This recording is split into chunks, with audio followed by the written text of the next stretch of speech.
Well, we want to welcome our friends at both campuses, Watkins, Glen, and Miracle Mile. Let's do that right now.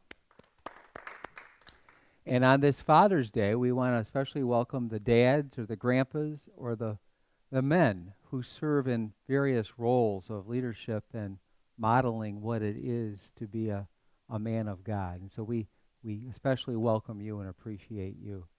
A couple weeks ago, we began this series called The Purpose-Driven Family, and many of you are probably aware that at each of our campuses before worship, we have a prayer rally, and I'm almost always at the prayer rally Saturday night and Sunday morning at the Pine City campus. And last Saturday night at the Pine City campus, we had a woman named Sharon, who's part of the Saturday night worship band. She led the rally, and she started off by saying, you know what? We are a purpose-driven family. And she wasn't referring to her biological family, but our church family. And I love that. I hope that that's the case, because isn't that who we're called to be? So the purpose-driven family, the question is, last weekend this, how to bring out the best in our kids, or anyone else for that matter. And I'd like you to, in your notes, you have last weekend's notes on the front. So if you pick that up, you'll see principles 1 and 2 there. I'd like you in a moment to turn over to the other side, but before you turn away from the front page, the first side, there's a proverb from chapter 24, verse 3, that I'd like to revisit from last week. And would you read Proverbs 24:3 with me? It takes wisdom to have a good family, and it takes understanding to make it strong. That is so true, and I like that the Proverbs writer mentions both wisdom and understanding. Understanding implies knowledge, implies information about what it takes to have a good family. But more important probably than understanding or knowing what it takes is wisdom, and that is the matter of applying it or practicing it in our lives. And that's what we're going to be lifting up again this weekend. Last week, you'll see the first two principles on that first side of the page. The first one was to accept their uniqueness. That is, our kids' uniqueness or others who we want to bring out the best in. And the second principle is to affirm their value constantly. And so if you didn't get to watch that message, it weren't with us, I would encourage you to go on the website and look it up. And how many of you, by the way, have watched messages on the website? Anybody? I was pleased. I hear from Reinhardt and Cindy Moyer in China, and they tell me that almost every week they watch my message from the week before, around the other side of the world. By the way, Reinhardt and Cindy just shared that they're going to be coming back soon, probably this summer. They're going to be back here. But it's a blessing to think that this technology is available. I hope you will avail yourselves of it so that as you hear part 2, you'll be able to play catch up and listen to part 1. So picking up where we left off last week, today's principle 3 is to trust them, meaning our kids or anyone else, with increasing responsibility. Last Saturday night was an interesting observation for me. I mentioned Sharon, who claimed that we already are a purpose-driven family. Sharon's little 6-year-old grandson was here, as he often is. Quite often he's in the technology arc with his grandpa Kevin. Well, Kevin wasn't there, but apparently Gage showed up for duty anyway, and he was there with Grant. And Grant was very tender and patient with little Gage. And guess who ran our PowerPoint slides? Guess who clicked all the way through? And he barely missed one. He was just right on track there.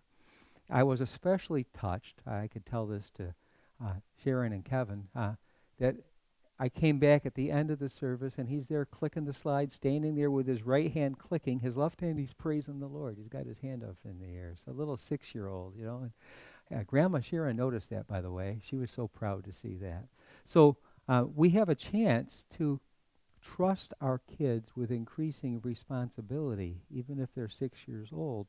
And then after church that night, he was like, okay, Pastor Bill, what else can I do? I kind of affirmed him, hey, I'm proud of you, man. What can I do now? He helped to take the communion elements back afterwards.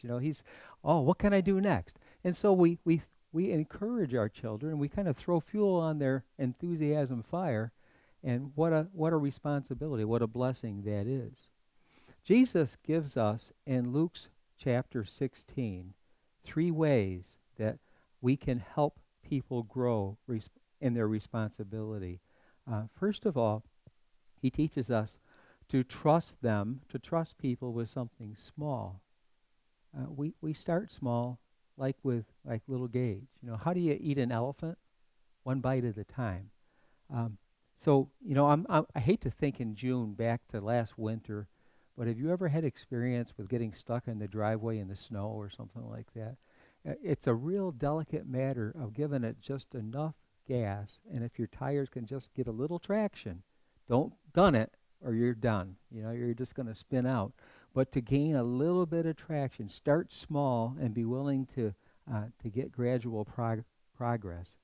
There's a verse in Zechariah 4, verse 10 that says, "Do not despise small beginnings." Zechariah was a priest in the time of the rebuilding of the temple. And he said that in the context of, okay, this isn't the temple that we had before, but God said through Zechariah, do not despise small beginnings. You got to start somewhere. One of my favorite verses is in that same chapter where Zechariah says, "Not by might, not by power, but by my Spirit, says the Lord." So we start small, and God's Spirit empowers us. And we celebrated Pentecost last weekend. The power of God is available to us. And so first of all, we trust kids or others who we want to influence with something small. And then, second thing Jesus teaches us is that we trust them with possessions and money. That's a little bit of a risk at times, it feels like. Last weekend, we had our 101, 201, 301, 401 classes. And what a great time. Any of you at those classes? I hope so. Yeah, very good. I saw your hands go up, even from the screen. I can see that. The 201 class especially focuses on one third of the class is devoted to stewardship, learning to step up in our giving to God. And so that involves our possessions or our money. I had a friend, pastor friend years ago. He had a lot of boldness. He would hold up the offering plate before they took up the offering in his church service, and he'd hold the plate and he'd say, "No matter what we say or do, this, O Lord, is what we think of you." It's a pretty bold prayer to say, isn't it? So that is an expression of what we think about our faith and about God. So Jesus says that we need to build in our trust in the matter of possessions and money. In fact, Luke 16:11, would you read that with me? "If you cannot be trusted with worldly possessions, then who will trust you with the true riches of heaven?" And then he goes on to say, verses 10 and 12, trust those people or those children with something that doesn't belong to them. He says, if you cannot be trusted with things that belong to someone else, who will give you things of your own? So life is a test. Life is a matter of a gradual learning to trust God more and more. And it happens a little bit at a time. It's kind of a progression, if you will, or a sequential development of our trust and our walking with God. The truth is that we're either growing or we're going backwards. We're either increasing or decreasing. I learned a long time ago, I wish I was better at practicing this, is I bring along other people to grow in ministry. The model is, I do it and you watch, and you do it and I watch, and then you do it. And ideally, you bring somebody else along to watch, so that we're always developing apprentices. We're always developing new people to be involved in a gradual process in our mentoring or our apprenticing others. A big theme of our DNA at PAUMC is to give away the ministry. There is no ministry that we get to hold on to, that is my turf. Don't you dare mess with my turf. But we're always supposed to be thinking of ways to give away the ministry and give permission for other people to try something and affirm them as they do that. So a fourth principle is to learn how to correct without condemning. And that's a important distinction, isn't it? We all go through those adjustments or mid-course corrections, and to be able to do that in a positive, affirming way. Proverbs 3:12 is in your notes. Would you read that with me? The Lord disciplines those whom he loves, just like a father corrects the child that he delights in. Now, it strikes me that the word disciplines and disciples are really the same word. Would you read that again? This time, substitute disciples for disciplines. Let's try that again. The Lord disciples those he loves, just like a father corrects the child that he delights in. We're called to disciple the children and the other people in our life and to bring them along and encourage them. Proverbs 13:24 says, if you refuse to disciple or discipline your children, it proves you don't love them. If you love your children, you'll be prompt to disciple them. If you balk at that word disciple, maybe that says something. Are you a disciple? And do you have something to offer your children or your grandchildren? Do we have something to offer people in our lives that is a model for discipleship, that they don't see we're perfect, but we're the real deal, that we're authentically becoming followers of Jesus Christ, fully developing followers of Jesus Christ. Proverbs 19:18, discipline your children while they are young enough to learn. If you don't, you are helping them destroy themselves. So if you don't, you're passively just letting them go, and it's not going to be good. We need to proactively, while they're young enough, while they're learners, and all of us should continue to be learners, even if you're old like me. We always to have a growing edge, to be learning, not to be complacent or set in our ways or satisfied, but always have a growing edge. Disciples are learners, and it's learners who become leaders.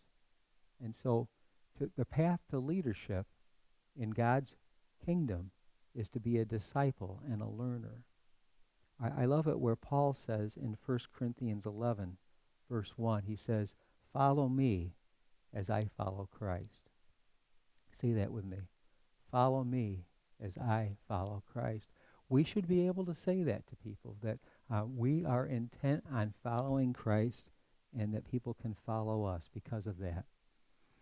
I have a verse to look at in Ephesians 6, but before we read that verse 4, I'd like to read the first 3 verses leading up to that. Paul writes in Ephesians, children, obey your parents because you belong to the Lord, for this is the right thing to do. Honor your father and your mother. This is the first commandment with a promise. If you honor your father and mother, things will go well for you, and you will have a long life on the earth. I knew a dad that liked to quote those 3 verses to his kids. And then the kids would come back with verse 4. Read that with me. Fathers, don't keep on scolding and nagging your children, making them angry and resentful. Instead, bring them up with a loving discipline that God approves, with suggestions and godly advice. There's that word discipline again, with the loving discipleship, if you will, that God approves, with suggestions and godly advice, to know how to make a suggestion and advise without coming across condemning and critical, to be able to correct and love. A couple of weeks ago, we had as our memory verse the full version of Ephesians 4:29. You have before you in your notes, it says, don't use harmful words, ... Use only helpful words, the kind that build up. As I read that, I'm reminded of the entire verse, and that was our memory verse, and the entire verse says this, do not let any unwholesome talk come out of your mouths, but only what is helpful for building others up, according to their needs, that it may benefit those who listen. That was our memory verse. And another member of our Pine City campus happened to do the rally Sunday morning. And I repeat this because only those of you that might have been there Sunday morning would have heard this. Her name is Meg. She's married to Rich. Do you know who I'm talking about? 1 or 2 of you might have heard this already. But Meg told about how appropriate this verse was for her, because she struggled with wholesome and unwholesome words and talked about the struggle she had when her two boys were younger. And they would all sit around the kitchen table in the household, and the boys are just going at it. They're just cutting each other apart, and it just hurt her as the mom. I think also, ladies, boys fight differently than girls sometimes, and so to hear guys going at this, you think they were going to kill each other. Maybe it wasn't that bad, I don't know. But she said, as they're really cutting each other up and chewing each other to pieces, that her husband, Rich, quietly got up and went out of the kitchen, went out back. He came back in with a hatchet, and he went like this to their kitchen table, stuck the hatchet right in the middle of the table. He had to work at getting it out of the wood. He said, now you see, there's a scar there. What you're doing will leave a permanent mark on somebody else. They still have that kitchen table with a big gouge in it now. I had thought about inviting Rich to come with his hatchet and go right here, but I decided I wouldn't go that far. But what a example or an illustration of how we have to be careful in our correcting people, not to be condemning, not to be negative. I learned something this week about a sociological phenomenon that comes out of a historical study going back to the 1700s of the United States, and it's called the 5-generation rule. Have you ever heard of the 5-generation rule? And it's based on the scripture where it says in the Old Testament, several different places, that the sins of the father could be visited on the children of the 3rd and 4th generation. So that when there's some lack in the parents, dads, this is Father's Day, that can be passed along to the children of the 3rd or the 4th generation. So that's where I think they get the 5 generations. And this was actually a historical / sociological study about 2 men. One of them is very well known in history, maybe not to you, but Jonathan Edwards was a author and a pastor and a brilliant mind. If you haven't heard of him, some say he might have been the most intelligent American ever to live, ever to be born on American soil. He was a genius. Jonathan Edwards was an educator, he was a pastor, he was a theologian, he had a brilliant mind. He lived in the early 1700s. He was the leader of the first great awakening that took place in America, a spiritual awakening that led eventually to American independence later in that century. Jonathan Edwards was one of the founders of Yale University, a brilliant man. At one time, I had all his books. Since then, I've decided that books aren't worth keeping on my shelf, but there's I think 50 volumes of his commentaries that he produced. He wrote a lot, great intellectual, but the most impressive thing to me was the kind of father he was, and how Edwards accepted and affirmed and trusted and knew how to correct without condemnation. How a parent raises their child, the love they give, the values they teach, the emotional environment the parent offers the children, the education provided, influences not only the first generation, but 4 generations to come. That's where this 5-generation rule comes from. Now, let me give you an example of Edwards, because he was a very strong sense. He had a very strong sense of responsibility as a father. He and his wife, Sarah, had 11 children. He was always there for his children, no matter how busy he was. He was there for his kids. He took parenting very seriously. There was another man who lived at the same time as Edwards. This man lived in New York State at the same time. His name was Max Jukes. Max Jukes did not take his parenting seriously. He basically let his kids do whatever they wanted to. He was harsh. He was angry. He was an alcoholic. There was a study of the Jukes family and the Edwards family for 5 generations. Let me show you the difference. As far as Edwards' descendants were concerned, having built his house on biblical principles, Edwards' family tree included a United States vice president, 3 senators that came out of his family, 3 governors from his family, 3 mayors, 13 college presidents, 30 judges, 65 college professors, 80 public office holders, 100 lawyers, 62 physicians, 74 Army or naval officers, and 100 pastors and missionaries or theological professors. Almost no lawbreakers in 5 generations. Would you call that influence? Now, on the other hand, Mr. Juke, who did not follow biblical principles, actually disciplined out of anger, did all the wrong things. His descendants ended up including 7 murderers, 60 thieves, 128 prostitutes, 140 others convicted of felonies, 280 indigents, 440 family members who were wrecked by indigent living through alcohol. Out of 1,200 descendants in the Juke family, 300 died prematurely, 67 contracted syphilis, and it was estimated that his descendants cost the state approximately $1.3 million. That would be in the 1700s. What would that be today? See the contrast? What a difference our godly foundation can make. So we're called to keep these principles before us. And one more principle, number 5, we need to love people fiercely and unconditionally. We love our kids and people who we want to influence with a fierce kind of unconditional love. What do I mean by unconditional? I mean, unconditional love doesn't say, I love you if, or I love you because, but simply, I love you unconditionally. So we need to forgive those people that we want to influence. It says, Ephesians 4:32, be kind and loving to each other, forgiving each other, just as God forgave you in Christ. And then we need to never give up on them. Love knows no limit to its endurance, no end to its trust, no fading of its hope. Love can outlast anything. Or Isaiah 54:10, the mountains and hills may crumble, God says, but my love for you will never end, says the Lord who loves you.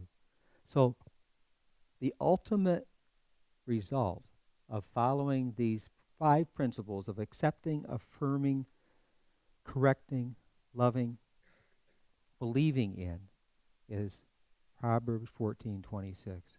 Reverence for God gives a man deep strength. His children have a place of refuge and security. Would you pray with me? Lord, I thank you that you love us as our Father the way we are called to love the children and the others in our lives who we are called to influence. Help us to take what you've shown us and not only to have the knowledge, but to have the wisdom to know how to practice this. For Jesus' sake, amen.